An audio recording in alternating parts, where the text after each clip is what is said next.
ఒక మనిషి, ఇవాన్ వా అబ్బాయి మరియు అతని గాడిద ఒక దీవిపై ఐల్యాండ్ బట్టలు ఆరబెట్టుకుంటున్నారు. అప్పుడే వారికి ఒక వింత, భయంకరమైన శబ్దం వినిపిస్తుంది. వాళ్ళు చూస్తే ఒక భారీ తిమింగలం వేల్ ఏడుస్తోంది.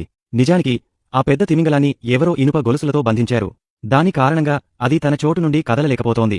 ఆ తిమింగలం ముందు ఆ మనిషి ఒక గడ్డిపోచ అంత చిన్నగా కనిపిస్తున్నాడు. దాని బాధను చూసి ఆ మనిషి దానిని గొలుసుల నుండి విడిపించాలని నిర్ణయించుకుంటాడు. అప్పుడే ఆ మనిషికి తుమ్ము వస్తుంది. తుమ్ముతో పాటు ఆ తిమింగలాన్ని విడిపించడానికి ఒక యుక్తి కూడా వస్తుంది. అతని దగ్గర ఉన్నది మామూలు గాడిద కాదు, అది ఎగరే గాడిద.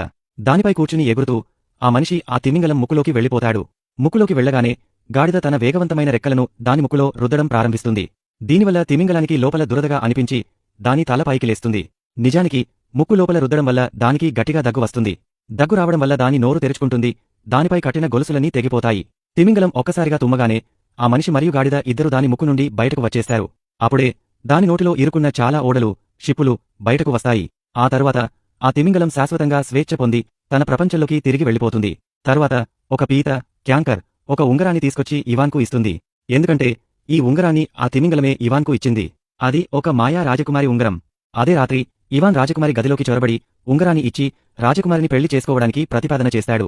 అప్పుడే సేనాపతి తలుపు పగలగొట్టి లోపలికి వచ్చి ఇవాన్ పనిని చెడగొడతాడు. దీని తరువాత ఇవాన్ను బంధించి చెరసాలలో వేస్తారు. మరుసటి రోజు ఇవాన్ను మరుగుతున్న పాలలో కాగుతున్న పాలు సజీవంగా స్నానం చేయించాలని క్రూరమైన రాజు ఆజ్ఞాపిస్తాడు.